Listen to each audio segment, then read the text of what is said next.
This is ACN Global News. First, the headlines. NSC assures residents during Ramadan. Notorious bandit Abu Radey surrenders to security forces. Tinubu pays tribute to late Namibian leader Nujoma. NAFDAC blacklists Avio Pharmaceuticals for importing illegal opioids.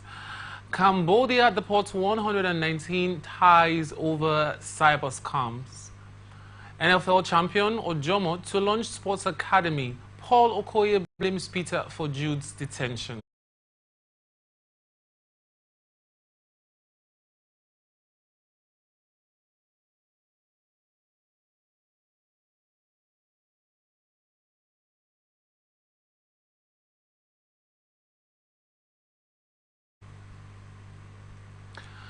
Governor Basi Otu of Cross River State has ordered both the State Police Command and other security agencies to deploy personnel to Iko Esai community in Ankampa local government area. This follows the killing of about 10 persons and destruction of 20 houses, vehicles, cocoa farmlands and household items. The skirmishes are said to be a result of agitation for the control of forest resources and two brothers illegally installing themselves as a paramount ruler and village chief. A member of the State House of Assembly representing Amkamp 1, Okon Nyong Owuna, confirmed this, saying when the situation got out of hand, he had to alert the governor, who immediately mandated the State Security Advisor, Major General Obono Ubi, and Commissioner of Police, Grima Yongon, to move in and restore peace. Owuna disclosed that the matter was earlier tabled in the House of Assembly on the matters of urgent public importance and will be heard again upcoming Thursday, even as 5 ringleaders, including village heads and some youth leaders, are being detained at the State Police Command and investigation ongoing. Meanwhile, the occupying security forces have imposed dusk to dawn curfew, restricting local market activities and unauthorized meetings, even though much of the Iko-Esai community has been deserted after the Naira, believed to be ransom, was shot and is still receiving treatment in the hospital, while the ministry Ogwashi Uku were abducted during a night vigil in their church. Acting swiftly, the Commissioner of Police Olufemi Abani Wanda deployed tactical teams, including the Special Anti-Kidnapping and Cybercrime Squad, to ensure safe rescue. Police operatives, in collaboration with the Ubuluku community vigilante and concerned, but fled, abandoning the victims. The hostages were rescued unharmed and reunited with their families. Government has approved the appointment of Delta State.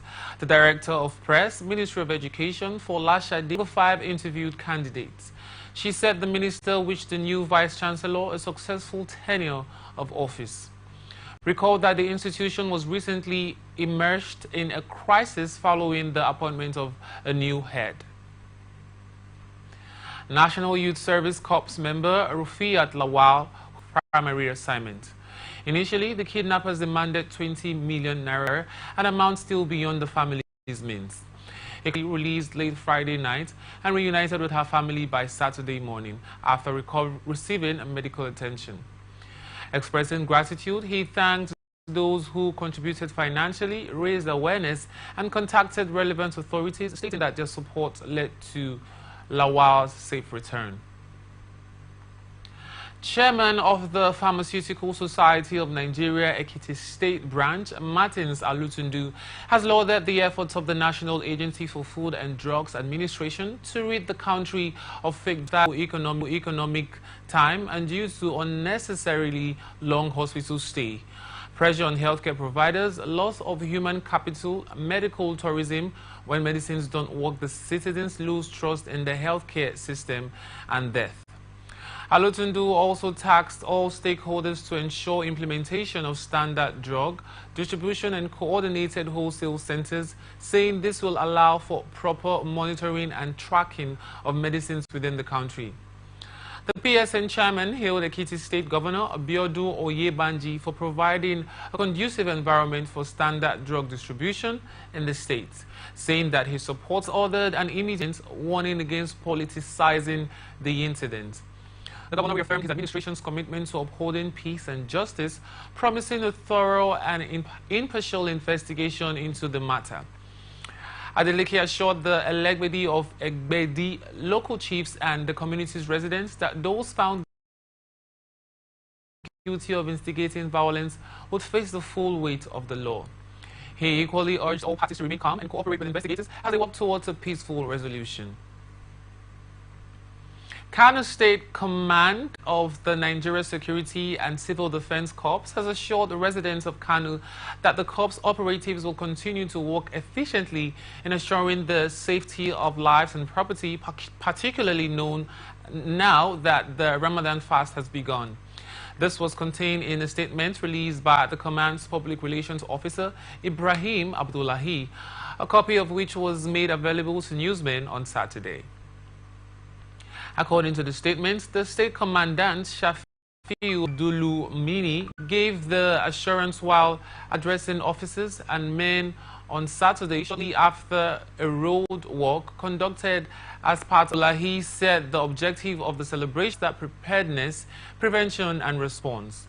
He said others are to foster community participation and engagement in emergency response measures, highlight the role of civil defense in ensuring public safety, and recognize and appreciate the dedication of officers towards the Corps' mission.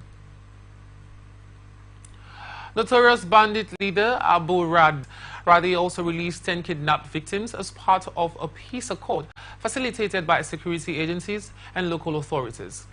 This was disclosed by counter-insurgency expert of Lake Chad, Zagzola Makama. Makama said bandits included Rade Abdu Lankai and Ori, along with other foot soldiers, approached security officials seeking dialogue and reconciliation through non-kinetic means. The publication said a meeting was convened at Quarry Village Primary School in Jibia local government area. During the meeting, the armed group decided to lay down their arms after stakeholders engaged in discussions with the armed group. The bandits handed over 2 AK-47 rifles to the military as a demonstration of their commitment to peace. They also unconditionally released 10 abducted persons who were immediately taken to a general hospital for medical evaluation. The repentant bandits pledged to release more victims and vowed to halt attacks on communities within the local government area. Authorities have assured residents that security monitoring and intelligence gathering will continue to ensure the stability of the region.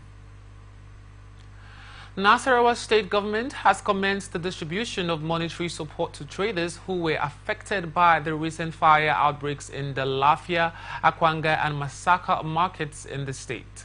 The president and Nasarawa State Traders and Marketers Association, Musa Turaki Gamji, made the disclosure while speaking with journalists in Lafia, the state capital, on Saturday. While explaining that the exercise kicked off on Friday across the affected markets in the state, Turaki Gamji expressed deep appreciation to Governor Abdullahi Sule for coming to the aid of traders whose goods worth millions of naira were burnt to ashes during the fire outbreak. He noted that Sule, during a visit to the markets to see the level of damage done by the inferno, had promised to extend humanitarian assistance to the affected victims.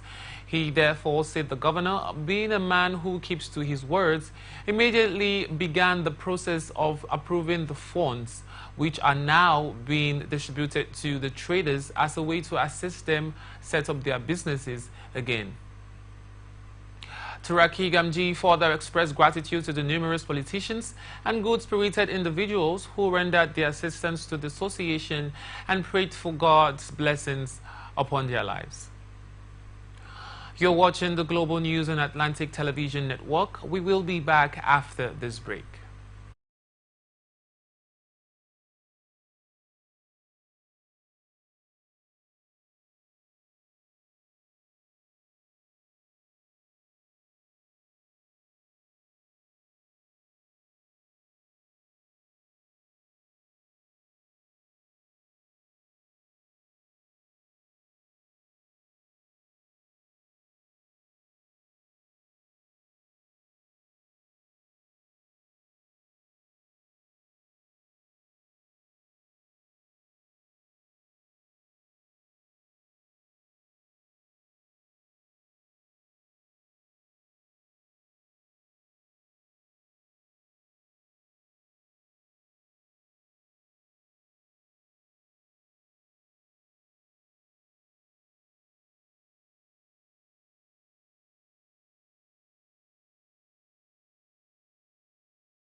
Welcome back. This is Global News on Atlantic Television Network. Now to the rest of our stories. President Bola Tinubu on Saturday paid glowing tribute to the late founding president of the Republic of Namibia, Dr. Sam Nujoma. Tinubu, represented by the Vice President, Kashim Shettima, spoke during a state burial for the late Namibian leader held at Heroes Aker, Windhoek in Namibia. Shettima, in the company of several African heads of government, joined President Nangolo Mbumba of Namibia at the state burial, where he paid Nigeria's last respect on behalf of President Tinubu. ATN reports that the late Nujoma, who led Namibia to achieve political independence, passed away on February 8 at the age of 95 at a hospital in Windhoek.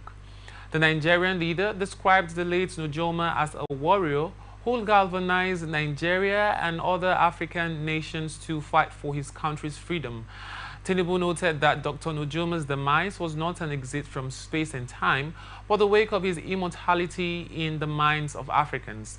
He eulogized the foremost African statesman, adding that Nujoma was not just a national hero, but a warrior who defied oppression and inspired an entire continent.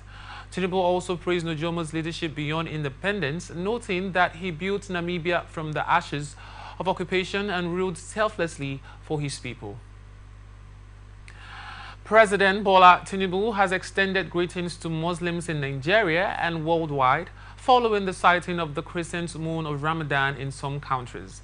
The Nigerian leader urged Muslims observing the fast to embrace the profound lessons of pity, humility, and that the holy month embodies.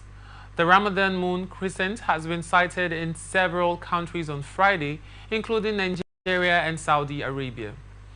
The first day of fasting will be Saturday, 1st March in those countries.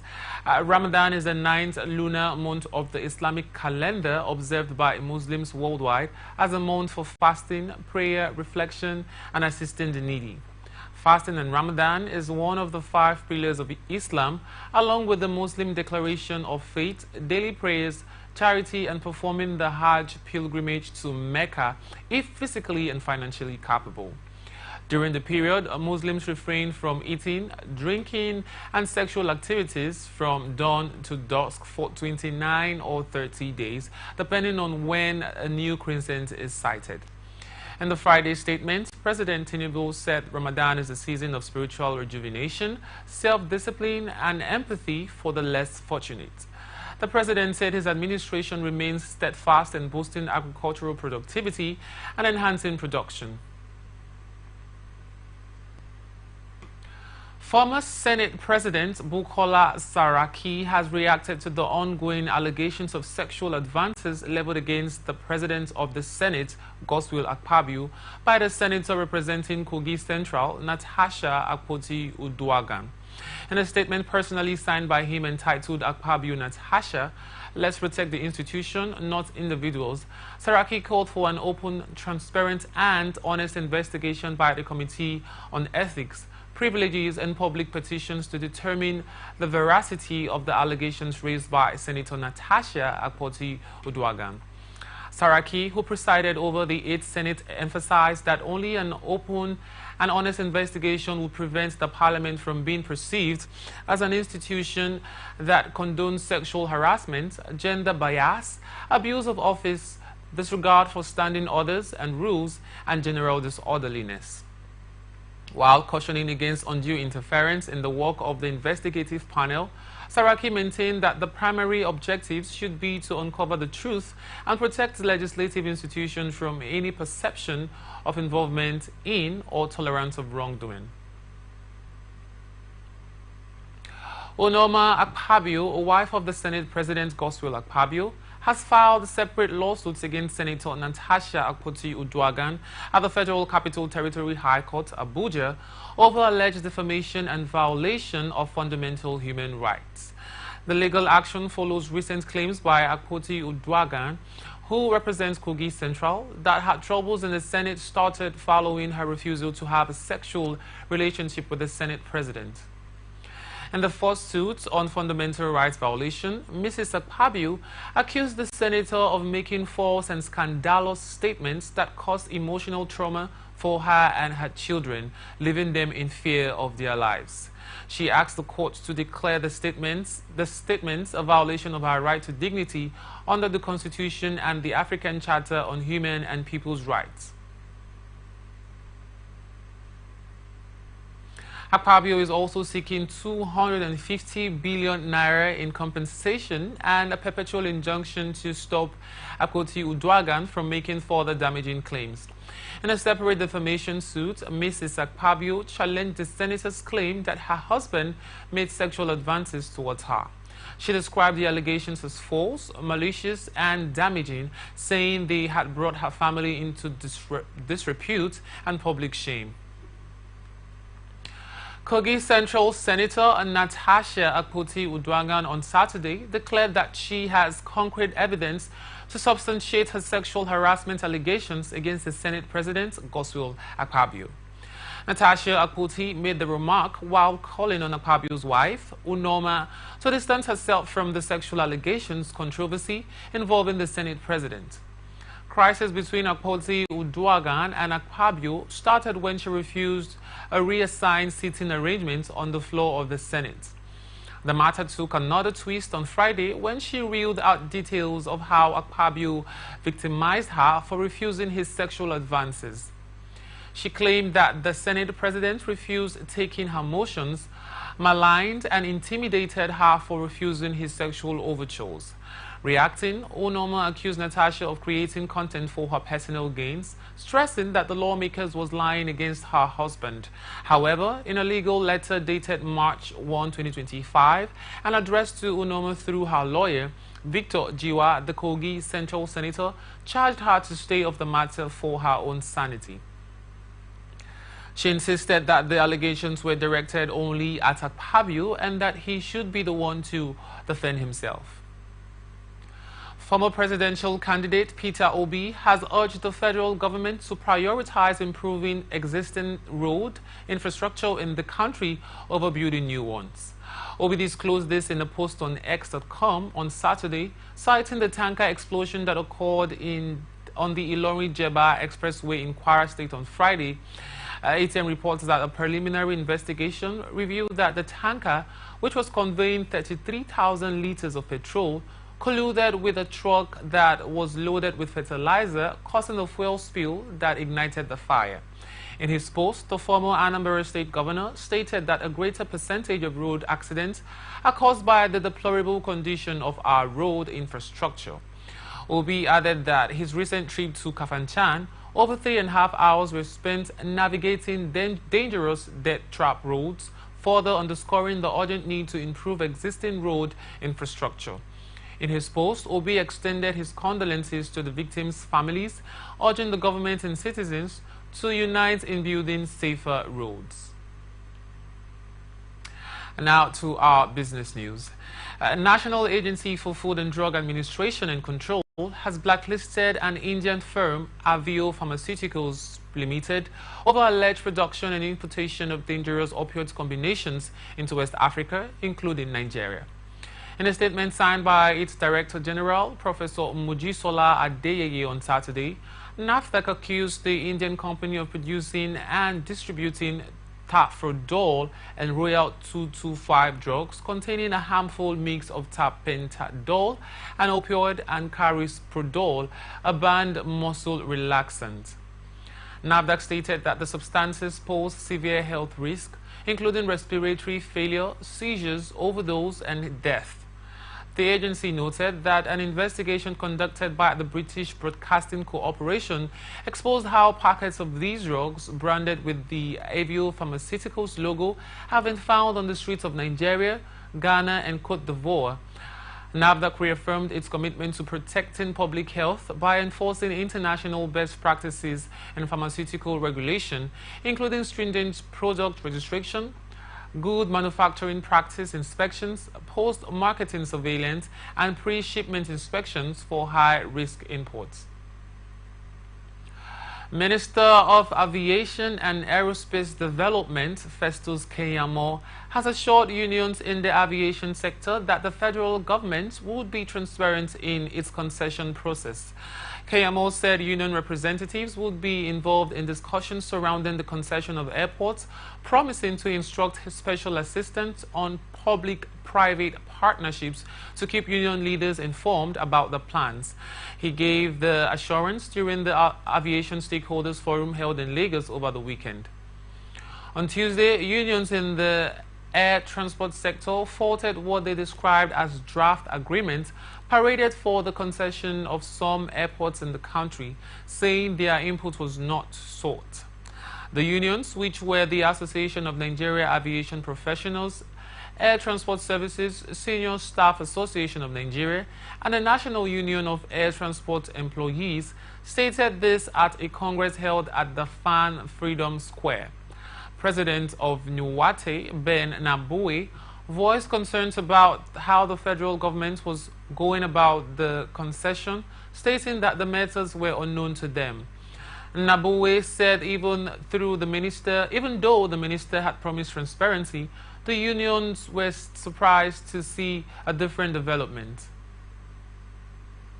You're still watching the news on Atlantic Television Network. Up next is Business International News. Palestinian militant group Hamas on Saturday rejected Israel's plan of extending the first phase of the ceasefire instead of proceeding to the second phase as originally planned, calling it unacceptable. According to Hamas spokesperson Hazem Qassem, no talks were being held for a second ceasefire phase, even as the first phase is due to expire on Saturday. Qassem said Israel bears the responsibility for not starting second phase negotiations, accusing it of wanting to recover the remaining captives from Gaza while retaining the possibility of resuming war. This is coming a day after Hamas urged Israel to move on to the second phase, confirming its full commitment to implementing all the terms of the agreement in all its stages and details. Egypt State Information Service said on Friday that officials from Israel joined mediators from Qatar and the United States in Cairo on Thursday for intensive discussions. However, those negotiations apparently bore no fruit.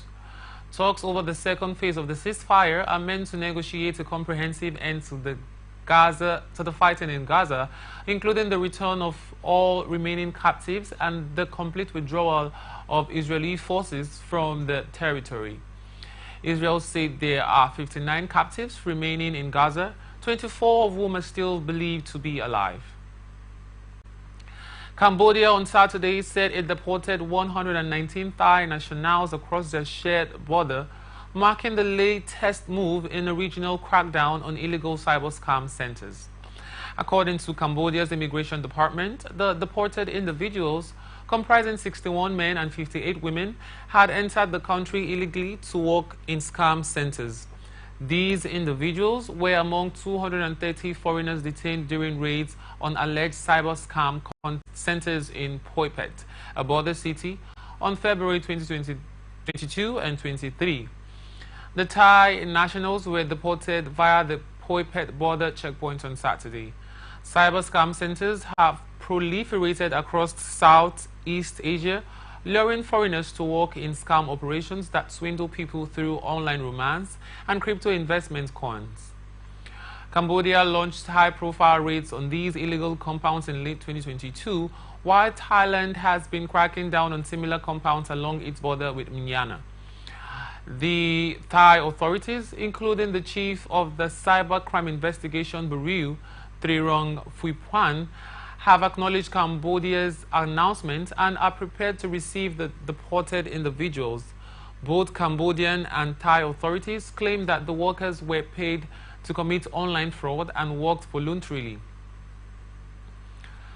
Phoi Phet, a frontier town known for its casinos, has become a hub for cyber scam centers and online gambling operations. Here now is ATN Sports News.